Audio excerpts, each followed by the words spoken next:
I am so excited to talk to Ruby Ali today, who will talk to us about healing our gut so we can have better mental health. Let me introduce her briefly before I bring her on. Ruby Ali is a functional registered dietitian and transformation coach. She completed her training at Cleveland Clinic, the Center of Functional Medicine at the Institute of Functional Medicine in the School of Life. She specializes in helping people get to the root of their health issues by healing the deeper part of themselves. By focusing on gut health, hormonal health, and emotional health, they can live a life full of health, vitality, and happiness. Hi, Ruby. Thank you for joining me on the Mental Health Break podcast. I'm so glad to have you here. Hi, Dr. Nafisa. Thank you so much for having me. I am excited to be here today. And I'm excited to have you. So I briefly introduced you and shared a little bit about your background, but can you tell me a little bit more about your background as a registered dietitian and transformational coach, and what interested you in the field? Absolutely. So I do specifically practice functional medicine, and I became a transformation coach after so many times deciding what kind of coach I want to be, because it just aligned well with my experiences and that of what I would like to help my client and how I like to help my client. And I, as a child, struggled with so many health problems, especially gut health, and depression was all part of my my life for a very long time. And I just couldn't find the answers to how to cope with it and how to heal myself in conventional medicine in that route. I just never found any answer. So for me, I had taken a lot of alternative routes like Eastern medicine or Chinese medicine until I bumped into functional medicine and realized how profoundly it had affected me and my gut and really changed how I viewed health. And that's what also kind of led me into transformation coach, because for me, I have had a lot of trauma, and trauma also plays a really big role in how you heal. And so your nervous system, especially, goes through a major change when you've been through trauma, and how that actually plays a role, which hopefully we'll talk about, is how that affects your gut, which is really really important if you want to actually deal with anxiety, stress, and depression, and any sort of mental health challenges that we come across. And those are really similar to what I have. I've been through literally all of them, and gut health has been my number one area that I love specializing in. I do gut health, hormone health, and fatigue, of course, because they're really interrelated. And so I like to focus on those and really hone in on that. So that's how I started. That's how my crazy journey started to become a functional dietitian and a transformation coach. Wow, that sounds so interesting. I like that you mentioned the role trauma plays in our gut, because a lot of people can have gut issues and GI distress and not really make that connection to emotional or mental health. So can you go into that right now and talk about the role that the impact our mental health can have on our gut, and then the role the gut can have on our mental health, just connecting those two? Of course. In research, for a long time, it had been found that we always thought in research or in the field of science that perhaps it's the mental health challenges that lead to gut health problem. But more and more recent research is showing it's actually vice versa. It's the opposite. So what we have is we have a vagus nerve, which is what connects our gut to our brain, and actually 90% of the information travels from your gut up to your brain. That's completely opposite of what we knew a long time ago, where now we know it's only 10% of information that's relayed to your gut from the brain. So it's completely opposite. And so many things play in that. When you go through trauma, your brain is affected because it produces completely different hormones. Like, so we have parasympathetic and sympathetic nervous system. And when we've been through trauma, what we have is we have more of a sympathetic response, which is the fight or flight response. And in that response, your vagus nerve also, it's deeply affected, which actually is considered your 10th cranial nerve, and it's connected to every organ, specifically all the organs in your digestive tract, your liver, your kidney. It functions more like your parasympathetic functions, such as your heart rate, your breathing is affected, and of course, your digestion. So when we're in a sympathetic state, that directly affects, obviously, you can imagine that at that point, your vagus nerve is affected because you no longer digest the food the same way that you used to. And your emotions actually of from your trauma, the way we live our life in that state of fight or flight, always, anxiety or fear, and subconsciously those are there, those are emotions that deeply affect us. In fact, in research, it has shown that when you have the emotion of anger, it affects your immune system for 6+ hours. To me, that is so profound. Like, I think, just starting to learn the effect emotions have on our gut. And it's not, we don't have in-depth information. We just don't have that much research on it yet. But we do know that emotions do impact your gut and they affect your microbiome.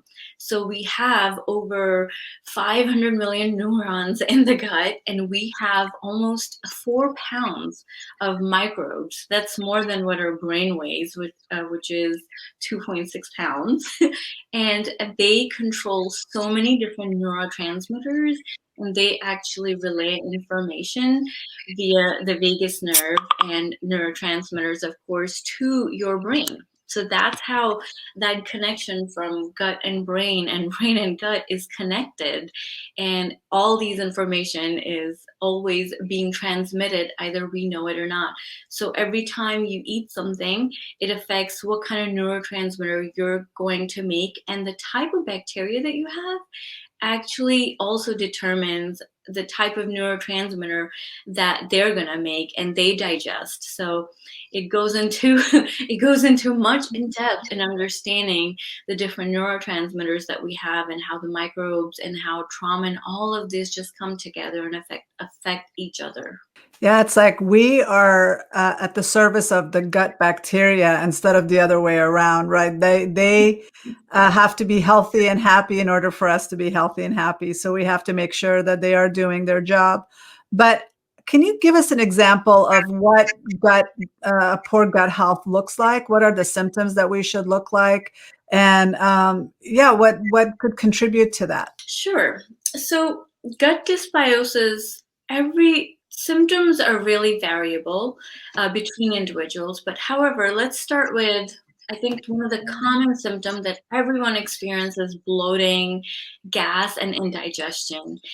Those, we may not consider those as signs a lot of times, or symptoms of dysbiosis in the gut. But if you're constantly experiencing that, or if you experience it after eating specific foods, then that's usually a sign from your body suggesting that there is some sort of disharmony there. That food does not align. That food is more of like, not an allergenic, but more of a sensitivity, which your body responds to with chronic low inflammation over time. An allergic reaction is when you have a full-blown instant allergic reaction. For example, many people are allergic to peanuts, but for, let's take gluten, for example, there are many people that we know that are allergic have celiac disease, right? But those that are sensitive to it, they may not know they're sensitive, but those people that are sensitive can have indigestion, and then they can have bloating. They can also have a lot of other symptoms. You can have joint pain. Many times we experience joint pain, or you feel pain in different areas of your body. Something common I see in my practice is hand pain, and that's something I used to have it too. Like, instantly, if I ate something that didn't agree with my body, then I started feeling pain in the hands, and that's when you know when something did not agree with your body. So the type of food, especially if you're eating a lot of sugar, you're feeding unhealthy bacteria. Your healthy bacteria thrive on fiber. They thrive on good whole foods versus the unhealthy bacteria that thrives on sugar because they feed off of that, and then they can grow and proliferate, versus your healthy bacteria that needs fiber, and the byproduct of fiber is your vitamins and minerals and neurotransmitters that we need in the right amount, and they can then actually overtake and crowd out the bad bacteria, and they keep them in check. They're like the guards. They keep your unhealthy bacteria in check. And so your diet, a whole foods diet is the best diet. It's You want to get a plethora of vegetables, you want to get minerals, you want to get fruits. And I'm not big on eating a lot of fruits. You want to have a good balance, because too much sugar, even coming from fruits, for some people have shown to still trigger dysbiosis, because it's a lot of sugar for their body. So it depends on everyone else. Everyone is different, especially because we may talk about dopamine. Dopamine is one of the neurotransmitter that actually has more of a motivation and reward effect on your body. So whenever you achieve something and you're successful in achieving a goal, that's what you actually experience. It's because of dopamine. And 50% of dopamine is actually produced in your gut. And so when you don't have enough dopamine, and that dopamine is a result of not having enough, is a result of eating food that did not agree with your body, because you don't have the right species and you don't have the right amount of the right food for your body to produce that specific neurotransmitter. So that's just one of them. And I know that dopamine is actually also related to anxiety, depression, stress, because all of these neurotransmitters, such as serotonin and GABA, which is gamma aminobutyric amino acid, they all play a role in your mental health as well. Yeah, between 50% of dopamine and 90% of serotonin and all the other neurochemicals in our gut, it all starts in the gut. For those people that are struggling with GI distress and dysbiosis and constipation, diarrhea, whatever, just a lot of just gut health issues, a lot of impairments. What are some suggestions that you have that they can get some relief, or at least even focus on maybe reversing some of the damage that they're dealing with right now? So I'm going to talk about constipation to start with, because that's something uh, many people struggle with as well. That is also one of the dysbiosis sign. A lot of times, for some it could be constipation, for some it could be diarrhea. But in those that suffer from constipation, it has shown that they usually or generally have low serotonin levels. And if one wants to increase serotonin levels, it's important to first really figure out what foods make you sensitive. So I'm always a big fan of journaling. So with journaling, you can save hundreds of dollars if you don't have money to start with, or go do advanced lab testing for food sensitivities. Then I suggest starting with a journal and write down what you're eating, and then what you're feeling up to 2 hours after. You may do this on the weekend or one day during the week, so you get a good idea of the difference as well. And so then go from there and see what foods are causing problem, and then eliminate those from your diet. So this way you get relief, because instantly when you take those food out of your diet, you will feel a mental clarity, you will feel different, you will feel lighter, and your symptoms will reduce. You'll feel better instantly. And if you feel like that you're still not feeling better, then I suggest paying a little bit more attention and writing down what you were eating and exactly what you were feeling. Because a lot of times we don't think, even if it's like how you were thinking, like if you were feeling more anxious, let's say you had a meal at lunch and you were feeling more anxious after 1 hour, write that down, because that is still something your bacteria, your microbe plays a role in. So write that down. Some foods that are really helpful for serotonin are, especially one of my favorite is pineapple. Pineapple are full of serotonin, so that's a good way. If you suffer from constipation, I suggest you can try pineapples. You can try some clean form of grass-fed or organic cheese, salmon, any poultry, nuts and seeds are good choices for increasing serotonin. For GABA, for increasing GABA, which is actually associated with also depression and anxiety, but it has a protective effect, a calming effect on your body. So it actually protects your brain, it helps you with your sleep cycle, it does so many wonderful things. And so fermented foods, I'm sure you've heard about fermented foods such as kimchi. You can have, there's different ones, tempeh, miso, there are different options available. But kimchi, fermented foods in general, they actually are filled with lactobacilli bacteria. They have hundreds of species in there. It would take a book and to write it down. But they have so many different species in there that can really make a profound difference in your gut and increase the diversity. Slipping on my words there, but the point is that we want to have a diverse microbiome. When you've been through a lot of stress, or when you've been through trauma, or when you've went to many chronic diseases where you've been through so many different rounds of antibiotics, that depletes your gut. So in order to have relief, we want to build everything back up. We want to include foods, like I've mentioned, and we want to start paying attention to our stress. We want to include some techniques like meditation, or that is to increase more vagal tone, working on your vagus nerve, which is going to improve your digestion. It's going to improve that whole GI tract system because it affects it. And so we want to make sure that we're including all these areas. It's not just one part ever that affects your health or improves your symptoms. It's not like I can say just eat pineapple and you'll be fine.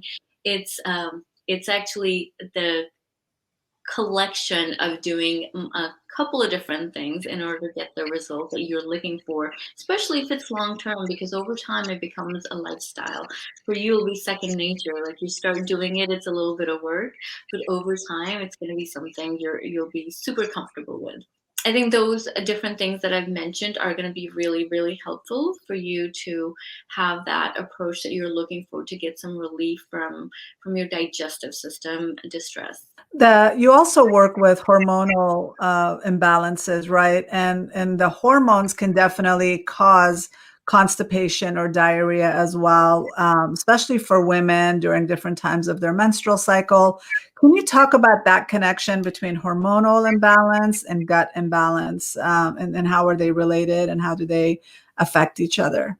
Absolutely. So one of the biggest hormonal imbalance that we see in gut dysbiosis is estrogen dominance, and that's because when you have dysbiosis, your microbes play such a big role in producing. When you have a diversified microbiome, they all work in harmony into producing different hormones, and especially estrogen. We need the estrogen metabolism is so important.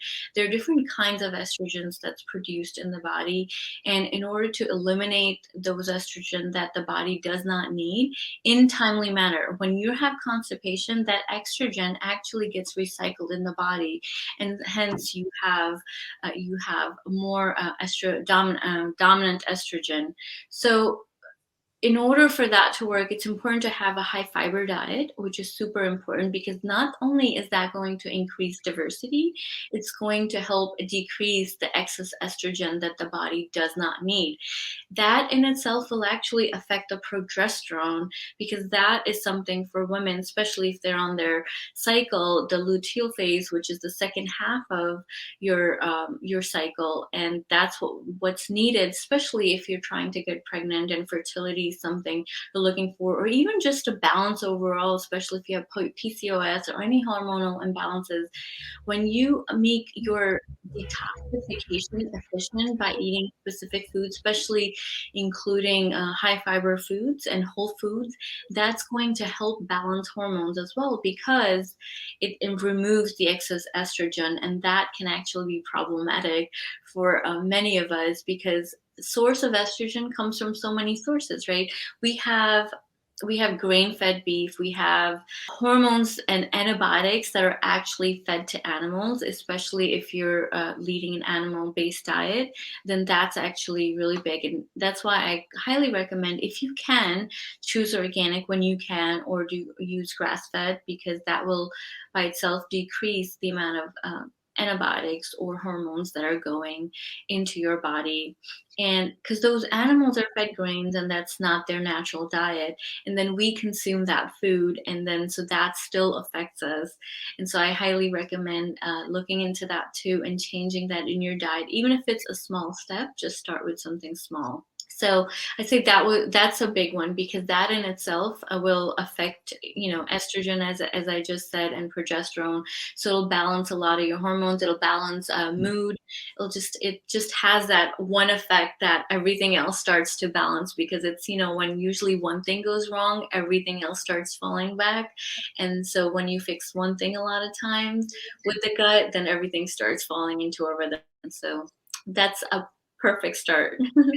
So a lot of things can negatively impact our gut bacteria.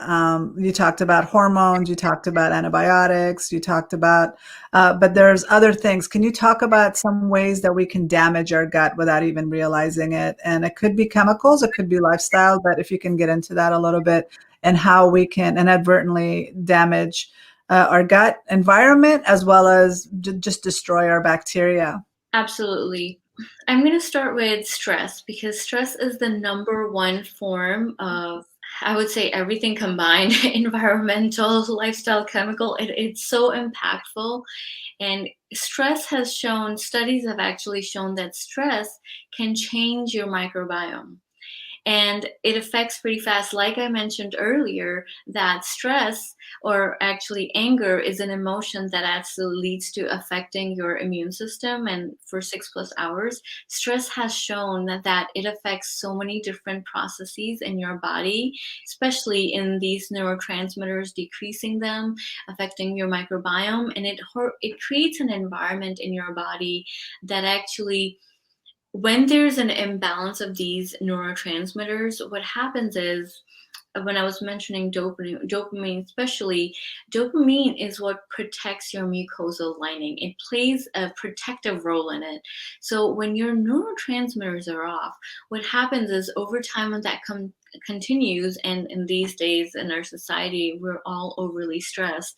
So the best thing you can start with is some form of practice that's going to help you decrease your daily stress.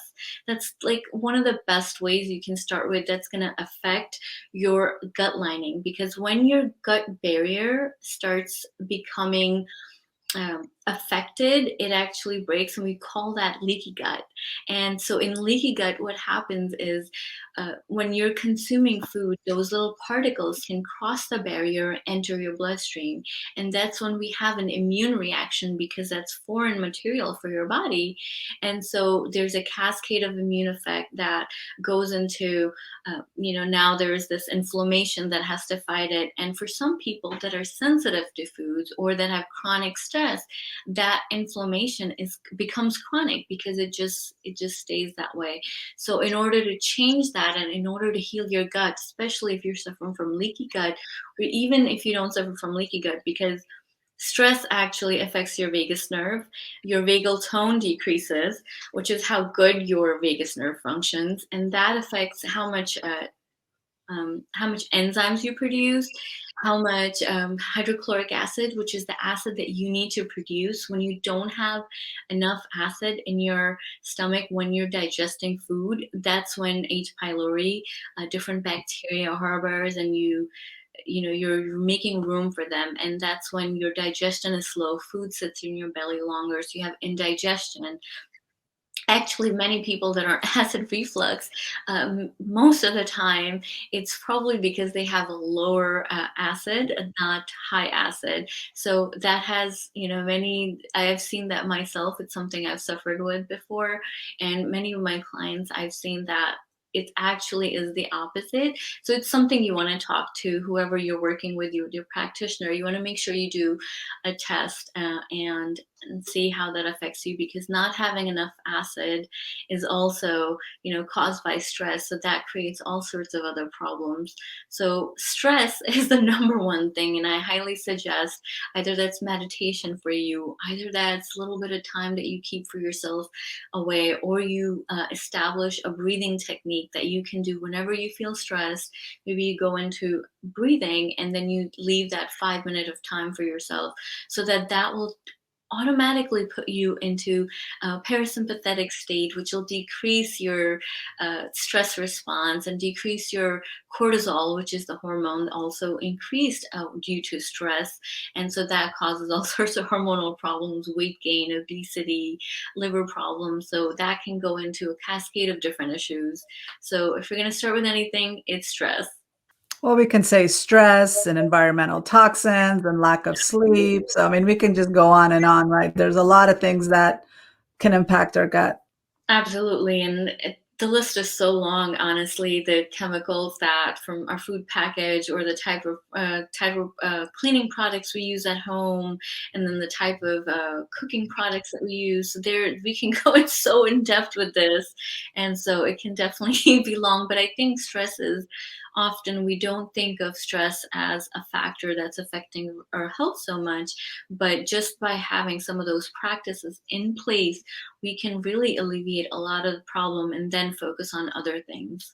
Well, I think, I mean, even though I'm in the field and I know enough about all this, it's just recently within the last maybe 5 years that I made the connection with why stress impacts so much, and it has to do with that vagal nerve, and that's because when we're in a stress, fight or flight mode, our body has to be in a it's in a fight or flight, and it's not in rest and digest. So we're not digesting, we're not repairing, we're not healing, and it completely disrupts and shuts that down. Like you said, if it's taking us 6 hours just to get over anger, imagine how much it takes us to get over some other traumatic event or a shock or a fear.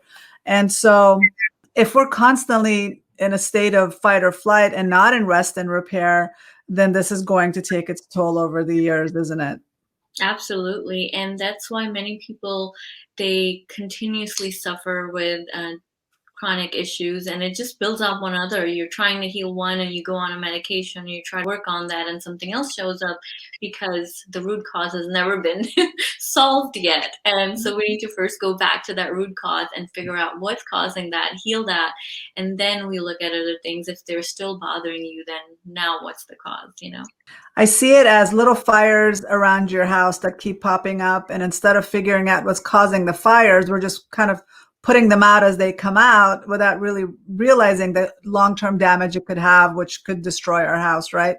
Our gut environment is the house for all of those trillions of bacteria. So we need to make sure we're taking care of them and focusing on making sure that they're healthy and thriving and happy. Absolutely, absolutely. We are more bacteria than we are regular cells in our body. So we need to take care of everything. We have bacteria inside us, on our skin, it's in the air, it's everywhere around us. Well, with everything that's been happening since 2020, with the excessive use of antibacterials and hand sanitizers, what are your thoughts about the impact that they're having on our gut and our bacteria? Because, like you said, we are more bacteria than human, and yet we're using these products that are killing and damaging or even making them more resistant. How is that impacting our gut health? And have you noticed anything in your clinic with all that?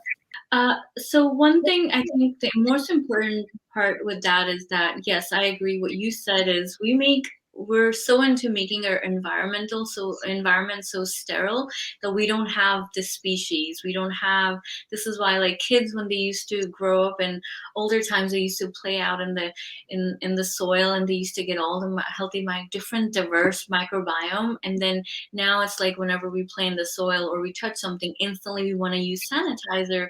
That affects your bacteria, because we're constantly sanitizing. Bacteria is so smart that they can, or viruses that we're always looking to fight, some bacteria and viruses, like, we're using antibacterial, but they keep replicating in a different way and changing, that it's getting harder to harder, and your body just over time, it's like you just keep using it. You're not allowing yourself to grow because you want to keep your environment sterile. Our body is not meant to be super sterile. There are some bacteria we want to prevent, but most of the time, you want to be able to, it's okay to go out and touch a tree, and you don't have to use an antibacterial soap or antibacterial, whatever else that you're going to use, in the house, and spray all of that. We need the environment to be more natural, like in nature, where bacteria is just naturally present. We have a mutual relationship with most of the bacterias, at least, and so we want to keep that environment. The more sterile your environment becomes, the more sensitive you become over time, because your body doesn't have the bacteria anyway, and you react much faster to when something else comes, because now your body doesn't have that immunity, doesn't build itself. Especially for kids growing up, if you keep them in a cleaner environment and don't allow them to play out, just like when we grew up we did. But when you don't allow them, what happens is they do not build immunity against different and kind of species, and then they react to everything. So our body becomes, inflammatory response towards everything. So in order to avoid that, it's important that we don't become so strict with having to keep our environment sterile all the time. And a lot of people, I guess, don't make that connection that they're living in such sterile environments. Their kids are getting sick and they're getting asthma. They're so reactive. They're allergic to all different kinds of foods because of that super sterile environment. They don't have that diversity in their gut, and their immune system isn't very strong. It all plays in itself, and our reaction and response is just to take more medication instead of looking at, okay, what are we doing? We're constantly using hand sanitizers. We're using antibacterial soap. Everything is bleached. Everything is super sterile. And so we're not eating the foods that are diversifying the microbiome inside. And so we're wondering what's causing all the inflammation and the disease and the reactions. And our skin is like the most important first step, as far as if there's anything going on in our gut, it'll show up on our skin, right? Yeah. So and as a kid, I used to have acne, I used to break out, and I didn't make that connection. I wish I knew then to eat healthy and keep and focus on my gut bacteria, because instead of putting all those chemicals on my skin, hoping for the acne to go away. So all of that's connected, and this is why I'm so passionate about gut health and making sure, because it's not just our physical, but it also, like you mentioned, it also affects our mental health. It affects everything. These little guys are controlling us, and we need to make sure we're playing nice with them and be friends with them instead of fighting them, right?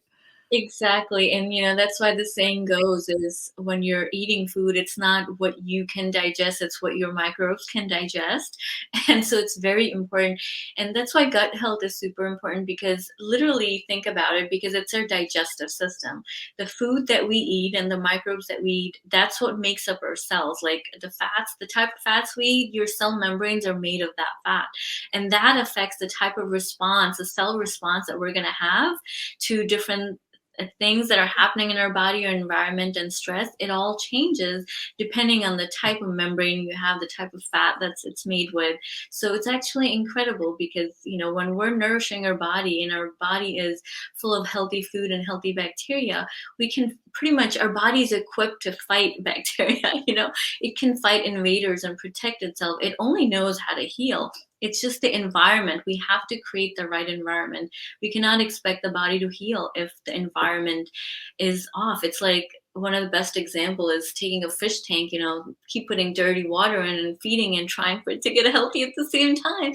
It just doesn't work. You have to change the water, and you have to feed it so that it can start thriving and healing again. I love that example. That's so true. That's what we're doing. We're constantly exposing ourselves to things that are bad for us, and then we're hoping that that's going to somehow, by taking more medication, that's going to make things better. Speaking of Band-Aid approach, are there any supplements that you would recommend? Is there, like, for me, I feel like I'm sending them food and nourishment, and then also additional soldiers, so that I can diversify my gut biome. So do you recommend probiotics? Are there any supplements that you would recommend for healing our gut and staying healthy? Sure. So my general go-to with supplement is very personalized because everyone is different, and so this is just a generalized recommendation. I do recommend probiotics only when your gut has been healed. If you have a lot of gut issues instantly or initially, like let's say you came to me and you're working with me and instantly I see that you have a lot of gut issues, I generally recommend more food sources if we need to, like fermented foods. It's one of the best ways you can get a probiotic because it's full of healthy bacteria, hundreds of different species. But when it comes to supplements, that's more targeted because in gut health, there's called a 5R system. And so we go to different stages. First, we remove the culprit, and then we want to re-inoculate eventually, and then we want to do all these different things. And the re-inoculate part is where the probiotics will pop in, and then we'll add specific probiotics depending on your needs and depending on what's going on with you. So if I had to recommend that as a supplement, some of the general ones that we all should have is at least the lactobacillus and bifidobacterium family. I think that species is really important, and they're present in fermented foods. They're present in yogurt. So those are some of the things you can start with and include it in your diet so that it doesn't feel like you have to supplement in extra. But another supplement that actually it's called ashwagandha. It's used in Ayurveda, and actually, it's really good because it helps your adrenals and your stress response. And so that's something whoever you're working with, I highly suggest looking into because nowadays, especially when we are so stressed all the time, that just helps protect your body and support your body while you're trying to make all these changes, and it supports your adrenal, your vagus nerve, and all all wonderful things that we want. So if I have to recommend, those would be two of them that I would say that if you're going to go on probiotics, then wait till you're going during that healing process, and you can start with ashwagandha. And I do want to stress the fact that we're just making generalized recommendations, and to talk to your primary care physician or integrative medical professional or somebody that knows about gut health is on the same page as you as far as the importance of healing the gut health, and talk to somebody and work with somebody that's professional before starting anything on your own. That's so important. But like you did mention some really good tips as far as getting it from the food source as much as possible. There are so many wonderful fermented foods. Like when it comes to yogurt, I don't want to recommend conventional yogurts that are filled with sugar and sweeteners. Go for plain whole fat yogurt, organic preferably. I have a really good recipe I can include in the show notes of making yogurt at home, which is so simple, no equipment needed. I make my yogurt all the time. And there's also sauerkraut that you can eat, which I've recently become familiar with, and I love it. There's also a lot of prebiotics that people can eat, right? Like a lot of fiber-rich foods. One of that I don't know, have you tried Jerusalem artichokes? I mean, they're not regular artichokes, but have you had them? I have had them. They are actually wonderful prebiotic. The other popular one is a resistant starch, which actually feeds your microbiome. And my favorite is I've generally always liked a green banana. Like if you ever want to just have, it's actually also a low FODMAP, so most people don't get triggered and it doesn't feed the unhealthy bacteria species. So a green banana actually serves as a prebiotic. So you can include that every day with your meal, and just include it. Just make sure you're eating half, so half with a source of healthy fat, so you have a healthy blood sugar response in return as well. So that would look like almond butter or maybe peanut butter, or adding it to your protein smoothie. That'll kind of help with that. Exactly. Or what I generally do is if I want, when I'm craving half a green banana, is include some walnuts and then add a little bit of pecan butter or almond butter on there as well, or pumpkin seeds. So you have a nice mix of nuts and seeds with the fruit. So you have a very low glycemic response, low blood sugar response. That sounds really delicious. That's a really good combination. I like that. Yeah, that is. And I think another food, now that we're talking about food, obviously I definitely agree with you, is that grass-fed or Greek yogurt with really no sugar added is the best way. I'm not a fan of fruit combined with sugar either. So, I mean, fruit combined with the yogurt because it just adds all that added sugar. We don't need that. And so, yeah, definitely that way. And kefir is another good one. Just make sure there's a grass-fed Mhm. source. If you can find A2 cows specifically, they just digest differently. They have a lot less allergenic effects for most people. So if you can find that, I know Whole Foods do carry it. If you're going to include that, then you can find those. But otherwise, grass-fed, anything grass-fed, good source. If you know the farmer the best, I love to get to know them and their practices and then choose those over conventional anytime. Yeah, of course. And I think if, instead of focusing on what you can't have, focus on all the delicious new foods you can try. I didn't know anything about Jerusalem artichokes. In fact, I was kind of afraid to eat them. They look like little ginger tubers, and it's like I didn't know what they were. And you eat them raw, and I really like the little crunch. They're very refreshing. The same with jicama. And I know both of those are a favorite of my gut bacteria, so I eat them as often as I can because I know they enjoy it. Exactly. Asparagus is another good one too. They actually also are prebiotics. So there's a bunch of different foods and those are easy to find as well. But I do actually have, if anyone was interested, I do have a gut health quiz that I specifically created for if you want to find out to know how, where you may be falling in your gut area. And that's a good way to get started if that's something you're concerned with too. That's a perfect segue on where can people find you and communicate with you and reach out to you, and then tell us about your website and your quiz. Of course. So my website is at www.simplysupercharged.com. And I am on Instagram at Simply Supercharged. I'm on Facebook at Simply Supercharged. I'm on Pinterest at Simply Supercharged. And I have a YouTube channel as well. So you can look up Simply Supercharged on YouTube and I'll pop up and you'll see my picture. But the gut health quiz is specifically created because it's something, I'm obviously passionate about gut health. So for me, I feel like there's so many different symptoms that, yes, we can all experience, but there's some very prominent one that goes with leaky gut, SIBO, which is small intestinal bacterial overgrowth. That can be a whole different topic. But, and then just having where you just don't have that diverse microbiome. So it kind of delves into with different questions, and it's just carefully curated by me, specifically to get you. It gives you a guide that can help you to know what's your number one place to start at, and you can start there. So, knowing what you know now, and especially having had trauma and gut issues growing up, what would you go back and tell your younger self with everything that you know now? Oh, what a great question. That's a surprise. Okay, so what would I tell myself, my younger self? I would tell my younger self to, I think I would say what Hippocrates used to say is that the famous saying that goes that your food is your medicine. So be careful every time you pick up your fork. It's one of the most powerful choices that you ever make. So be careful what you want to tell your body when you're picking that fork up and what food is going inside of you. And what kind of message you want to send to your body, right? Exactly, because your food is information. So when you eat, specific foods, it tells you how you feel. If you feel happy after, that's a good meal. If you can go 3 to 4 hours without getting super hungry, you've done a good job.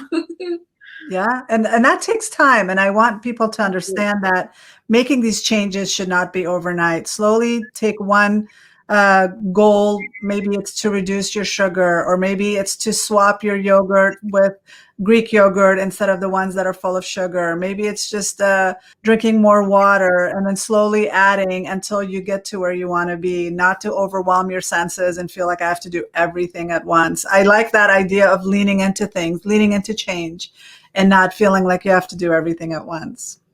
Oh, I absolutely agree because it can become so overwhelming just to look at that you have to do everything at once. No, definitely, I definitely agree with you. Start with one step that you can do and then commit to that. And once that becomes habitual, then add something else on where you feel comfortable because that's what's going to give you long-term results. Definitely. Well, thank you so much for taking the time and joining me and having this conversation with me today. That was so informative. Thank you so much. Yeah, I love talking about good health. That was great. My pleasure. Thank you for having me.